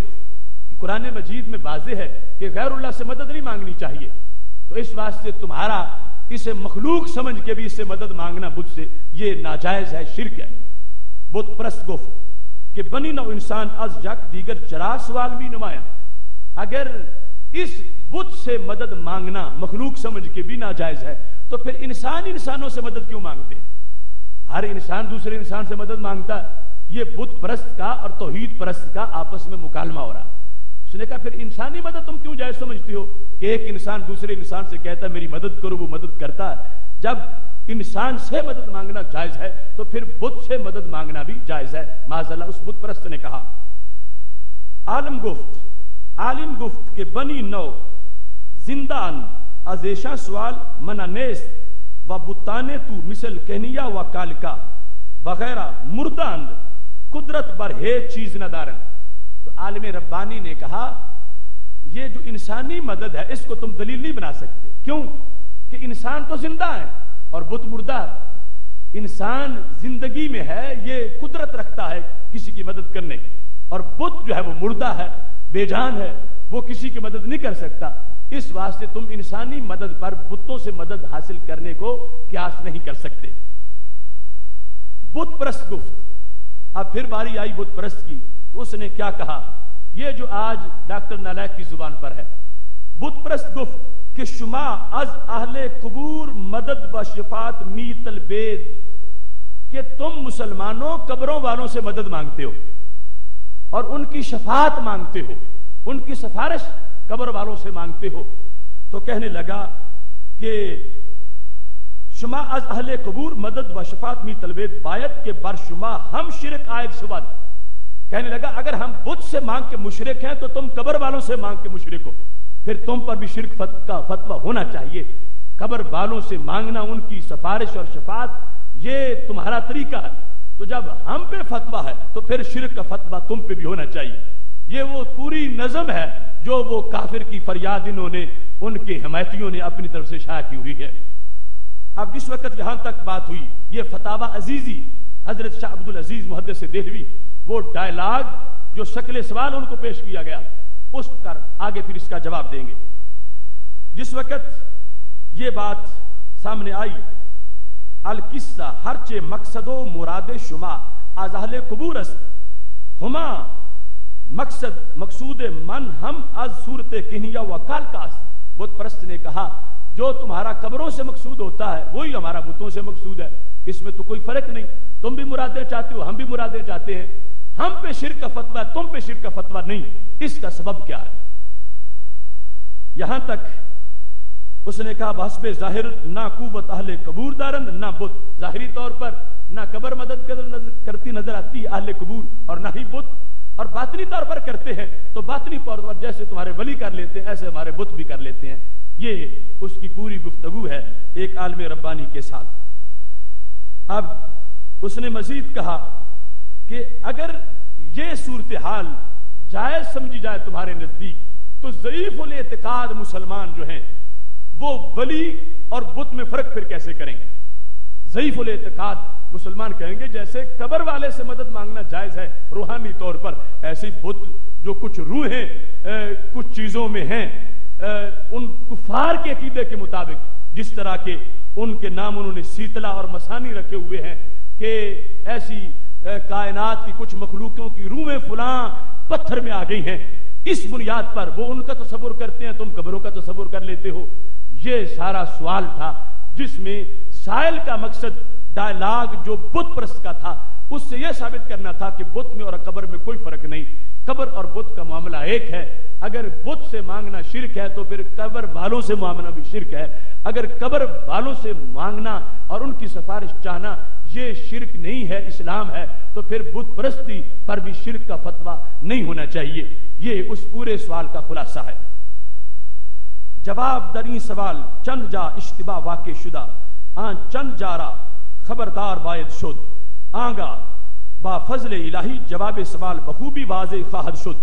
حضرت شاہ عبد العزیز محدث دہلوی کے سامنے جب یہ سوال پیش کیا گیا تو آپ نے فرمایا اس کی چند باتیں بڑی قابل غور ہیں. اس وضاحت کے بعد جواب بڑی آسانی سے سمجھ آ جائے گا کہ قبر اور ہے بت اور ہے. قبر والوں سے مدد مانگنا جائز ہے، بتوں سے مانگنا شرک ہے. یہ جواب کا خلاصہ ہے جو حضرت شاہ عبد العزیز محدث دہلوی نے فتاوی عزیزی جلد نمبر 1 صفحہ نمبر 33 اور 34 پہ جو جواب دیا. اور یہی آج ہمارے موضوع کا خلاصہ ہے کہ بت اور قبر میں فرق کیا ہے، کیونکہ پوری کمپنی جو آج شاہ عبد العزیز کا بھی نام لیتی ہے اور پھر ان کے مسلک کا بھی خون کرنا چاہتی ہے اور اسے صرف ہمارا معاذ اللہ گھڑا ہوا عقیدہ قرار دیتے ہیں، جبکہ یہ قرآن و سنت اور پوری امت کا پڑھا ہوا عقیدہ ہے. اب حضرت شاہ عبد العزیز محدث دہلوی نے چند باتیں جو نوٹ کی کہ کہاں سے گڑبڑ کی جا رہی ہے، ان میں سے انہوں نے کہا اول آنکھیں مدد خواستن چیزیں دیگر است و پرستش چیزیں دیگر است. انہوں نے کہا مدد اور ہے عبادت اور ہے. ہم نے پیچھے کورس میں فرق بیان کیا تھا ایاک نعبد و ایاک نستعین، کہ لوگ کہتے ہیں جیسے غیر اللہ کی عبادت شرک ہے ایسے غیر اللہ سے مدد بھی شرک ہے، جبکہ قرآن کا فیصلہ ہے عبادت اور ہے مدد اور ہے. عبادت مجازن بھی کسی کی نہیں ہو سکتی، مدد مجازن مانگی جا سکتی ہے. اس واسطے حضرت شاہ عبد العزیز محدث دہلوی رحمۃ اللہ علیہ نے کہا کہ پہلے تو یہ فرق نوٹ کرنا چاہیے، تب پتا چلے گا کہ قبر والوں کا اور بتوں کا فرق کیا ہے. انہوں نے کہا کہ پرستش اور چیز ہے اور استعانت مدد چاہنا کسی سے اور چیز ہے. یہ دونوں جدا جدا چیزیں ہیں. اور یہاں پر انہوں نے اس کی وضاحت کرتے ہوئے یہ کہا کہ اگر کوئی کسی قبر کا طواف کرے، کسی قبر کو سجدہ کرے، اس کی شریعت اجازت نہیں دیتی، لیکن اگر قبر والوں سے مدد مانگے تو اس کی اجازت دیتی، اور وہ مدد مشروط طریقے سے جو مانگنے کا انداز۔ ساتھ انہوں نے یہ کہا دوم آنکھ مدد خاصتاً دو طورس، کہ مدد مانگنے کے دو طریقے ہیں، مدد کسی سے مانگنا اس کے دو طریقے ہیں۔ ایک طریقہ کیا ہے کہ تقرب در سازت یا زبا جانور بنامے او کند یا خدرہ بندہ فلانی بگوید بہر کی از مسلمانان جاہل باہل قبور این چیز ہا عمل عارض فی الفور کافر می گردد، کہ جو کسی قبر کی عبادت کرتے ہوئے کسی قبر والے کو اللہ کے علاوہ مستقل سمجھ کر کہ رب کی مرضی کے بغیر یہ سب کچھ کر لیں گے، پھر ان کی عبادت کا تصور کر کے ایسا کرتا ہے، یہ مدد مانگنا کسی قبر والے سے یہ ناجائز، وہ ایسا مانگنے والا اس کا ایمان درست نہیں رہے گا، وہ کافر ہو جائے گا۔ اور ساتھ انہوں نے کہا دوم آنکھیں بالاستقلال چیز خصوصیت بجناب الہی دارت، کہ بندے کا یقین ہے کہ رب کے حکم کے بغیر کوئی پتہ نہیں ہلا سکتا، مستقل بذات صرف اللہ ہے، اللہ کے بندے رب کے اذن کے بغیر کچھ بھی نہیں کر سکتے۔ اور ساتھ یہ ہے کہ وہ کیسے کام ہے، ایک تو یہ ہے کہ کام وہ ہو جو اللہ کی ذات کے ساتھ خاص ہے، دوسرا یہ کہ عقیدہ یہ ہو کہ یہ اللہ کے بغیر بھی ولی کر لے گا، تو پھر اس طرح کی مدد جو ہے مستقل سمجھ کر مانگنا اللہ کے کسی بندے سے یہ ناجائز ہوگی۔ وہ کام کیا ہے؟ مثال کے طور پر انہوں نے لکھا بیٹا دینا، بارش برسانا، یا عمر کو لمبا کرنا، یا اس طرح کی چیزیں جو رب سے سوال کیے جاتے ہیں، ان میں کسی بندے کو مستقل سمجھ کے کہ رب کے حکم کے بغیر یا اپنی طرف سے میری عمر بڑھا دے گا، اپنی طرف سے مجھے بیٹا دے دے گا، اور رب کے اذن اور آرڈر کے بغیر یہ سب کچھ کر لے گا، مستقل ہے، اور یہ شریعت مطہرہ میں ایسی مدد کا مانگنا کسی ولی سے جائز نہیں ہے۔ اور انہوں نے ساتھ وضاحت کر دی کہ یہ مردہ تو کیا زندہ سے بھی جائز نہیں ہے، اس میں کوئی خصوصیت نہیں۔ اگر کوئی کسی زندہ کو یہ کہے کہ تو مجھے بیٹا دے اور سمجھے کہ اللہ کے علاوہ بھی دیتا ہے، تو اتنا ہی شرک ہوگا جتنا بعد از وصال کسی فوت شدہ کے بارے میں کہہ رہا ہے۔ تو یہاں پر حضرت شیخ عبدالعزیز محدث دہلوی رحمۃ اللہ علیہ نے کہا این نو حرام مطلق بلکہ کفر است، و اگر از مسلمانان، اب یہ جو عقیدہ ہمارا ہے جس سے وہ فرق واضح کریں گے کہ مشرک اور ہیں اور توحید پرست اور ہیں، اگر از مسلمانان کسے از اولیاء مذہب خود خواہ زندہ باشد یا مردہ این نو مدد خواہد از دائرہ مسلمانان خارج میشود، وہ پہلی طرح کی مدد انہیں مستقل سمجھ کے مانگے گا اور رب کے اذن کے بغیر، تو پھر وہ خاص چیزیں جو رب ہی کے ساتھ جن کا سوال کیا جا سکتا ہے، پھر انسان دائرہ اسلام سے خارج ہو جائے گا۔ باخلاف بت پرستاں کہ ہمیں نو مدد از معبودان باطل خود می خواہن و آرا جائز می شمارن، کہا بت پرست اس طرح کی مدد بتوں سے مانگتے ہیں جس کو ہم ناجائز قرار دے رہے ہیں۔ ہم ولی سے وہ مدد مانگنے کی اجازت نہیں دے رہے جو بت پرست بت سے مانگتے ہیں، ہم نے اس کو ناجائز کہا اور اس کو حرام کہا۔ اور جس میں وہ اللہ کے ولی کو رب ذوالجلال کے حکم کا مظہر سمجھ کے اس کو غیر مستقل جان کر اس سے سوال کرتے ہیں، تو حضرت شاہ عبدالعزیز محدث دہلوی رحمۃ اللہ علیہ نے اس سلسلہ میں واضح طور پر لکھ دیا کہ ایسی مدد جو ہے وہ زندہ سے بھی حاصل کی جا سکتی ہے، ایسی مدد فوت شدہ سے بھی حاصل کی جا سکتی ہے، اور اس میں کسی طرح کا کوئی فرق نہیں ہے۔ اور ساتھ ہی انہوں نے اس چیز کو بھی واضح فرما دیا کہ یہ جو ڈائلاگ میں بت پرست نے کہا کہ ہم بھی سفارش بتوں کی چاہتے ہیں، تم سفارش ولیوں کی چاہتے ہو، تو حضرت شیخ عبدالعزیز نے کہا یہ جھوٹ ہے۔ اب بت پرست سفارش کا معنی بھی نہیں جانتے، بت پرست سفارش کا مطلب ہی نہیں سمجھتے۔ جب وہ بتوں کو پکار رہے ہوتے ہیں، ہر بت پرست بت ہی سے مانگ رہا ہوتا، وہ بت کو اللہ کے دربار کا سفارشی نہیں بنا رہا ہوتا، وہ بت ہی سے مانگ رہا ہوتا ہے۔ اور کہا ہم انہیں رب کے دربار کا سفارشی مانتے ہیں، بت پرست اسے معبود سمجھتا ہے، جس سے وہ مانگ رہا ہے براہ راست اس سے مانگتا ہے. اور ہم جو مانگتے ہیں ہم انہیں معبود نہیں جانتے, انہیں مستقل نہیں جانتے, ہم انہیں رب کے دربار کا محتاج جانتے ہیں, ہم ان کی بندگی نہیں کرتے. اس بات سے انہوں نے کہا, یہ سوال میں جو سائل نے کہہ دیا ہے کہ بات ایک ہی ہے, ہماری جو مراد بتوں سے ہے وہ تمہاری مراد ولیوں سے ہے. تو کہا نہیں, تمہاری براہ راست بتوں سے طلب ہے اور ان کو تم سفارشی نہیں بنا رہے رب کے دربار کا. ہم بتوں سے نہیں مانگتے, ہم ولیوں سے مانگتے ہیں, اور ولیوں کو ہم رب ذوالجلال کے مقابلے میں مستقل نہیں سمجھتے, ہم رب کا محتاج سمجھتے ہیں, ہم انہیں معبود نہیں مانتے, اور ہم انہیں غیر سمجھتے ہوئے اللہ کے دربار میں اپنے لیے ایک وسیلہ سمجھتے ہیں. یہ کہنے کے بعد کہنے لگے کہ جہاں تک تم نے وہ بتوں کے بارے میں کہا پتھر میں روح آ جاتی ہے کسی کی, تو کہنے لگے پہلے نمبر پر تو یہ فرق ہونا چاہیے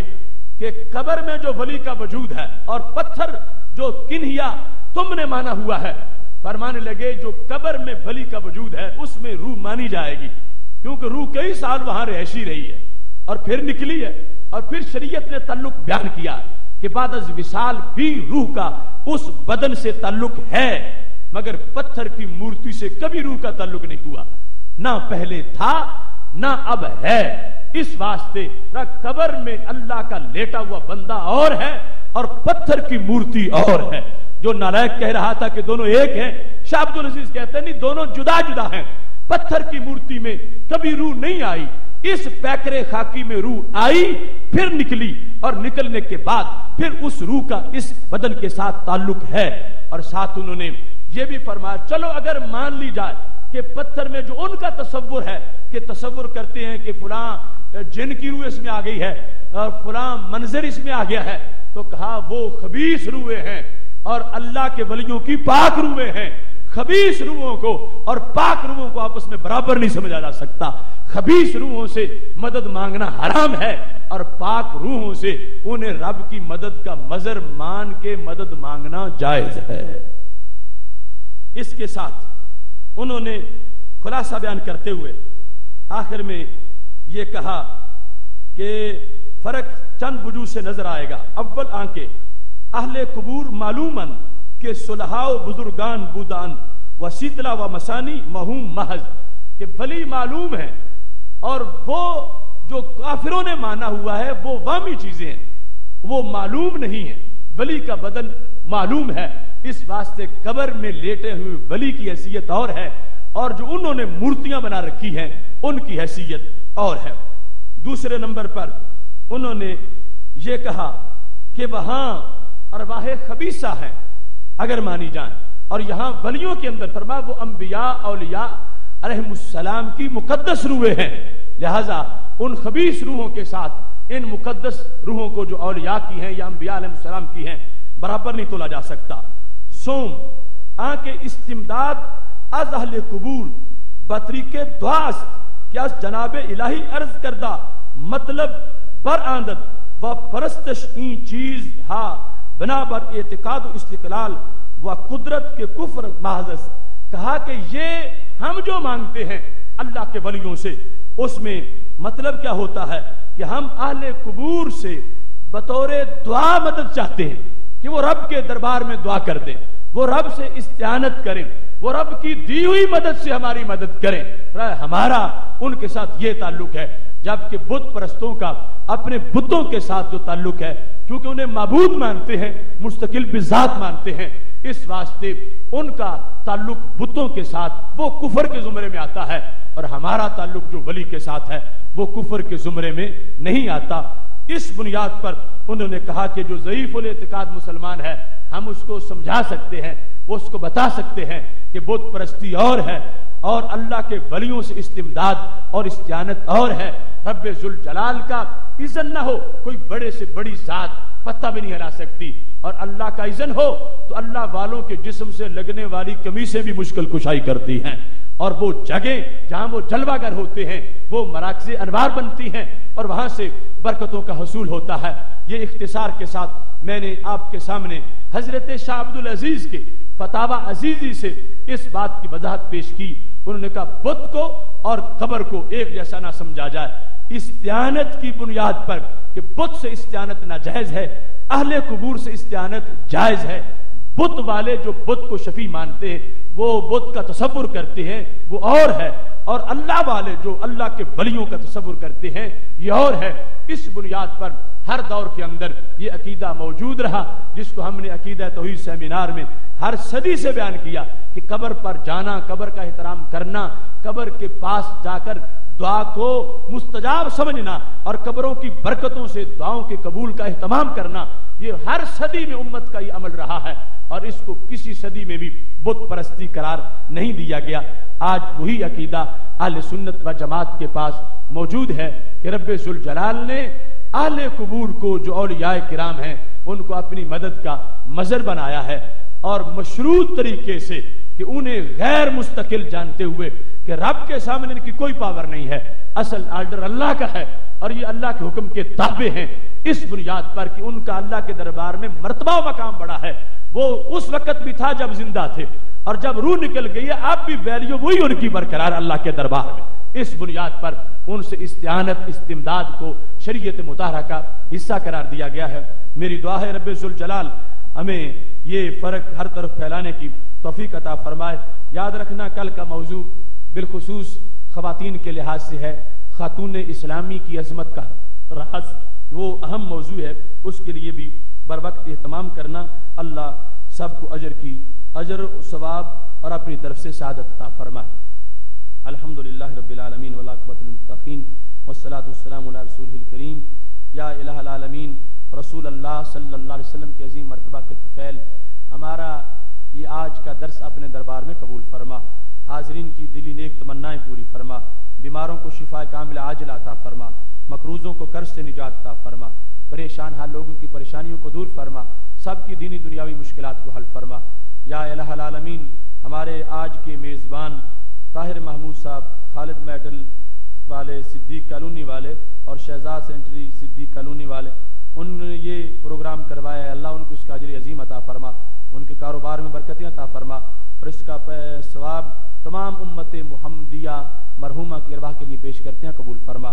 یا اللہ سب کی دلی نیک تمنائیں پوری فرما، بیماروں کو شفا کاملہ عاجلہ عطا فرما، مقروضوں کو قرض سے نجات عطا فرما، پریشان حال لوگوں کی پریشانیوں کو دور فرما، سب کی دینی دنیاوی مشکلات کو حل فرما۔ یا الہ العالمین موسم میں تبدیلی کے باوجود، اتنی شدید بارش کے باوجود جتنے حضرات نے، خواتین نے شرکت کی ہے، انہیں اپنی رحمت کا خصوصی کوٹہ عطا فرما اور ان کی دلی نیک تمنائیں پوری فرما۔ یا الہ العالمین رسول اللہ صلی اللہ علیہ وسلم کے عظیم مرتبہ کے طفیل، اس عشرہ مغفرت میں ہم سب کے گناہوں کو معاف فرما۔ یا اللہ پاکستان کو استحکام عطا فرما، عالم اسلام کو اتحاد و اتفاق عطا فرما، مسلمان دنیا میں جہاں کے مجبور و مظلوم ہیں ان کو جبر و ظلم سے نجات عطا فرما۔ وصلی اللہ تعالی علی حبیبہ خیر خلقہ سیدنا و مولانا محمد وآلہ وصحبہ اجمعین۔ مصطفیٰ جان رحمت پہ لاکھوں سلام، شمع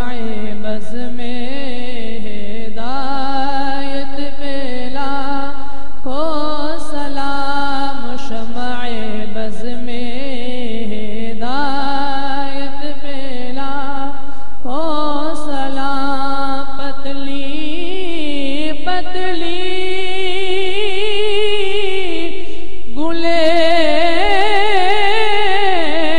قدس کی پتیاں، پتلی پتلی گلے قدس کی پتیاں، ان لبوں کی نزاکت پہ لاکھوں سلام۔ مصطفیٰ جان رحمت پہ لاکھوں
سے خدمت کے قدسی کہے حریزہ مصطفیٰ جان رحمت پلا کو سلام شمع بز میں ہدایت پلا کو سلام شمع بز میں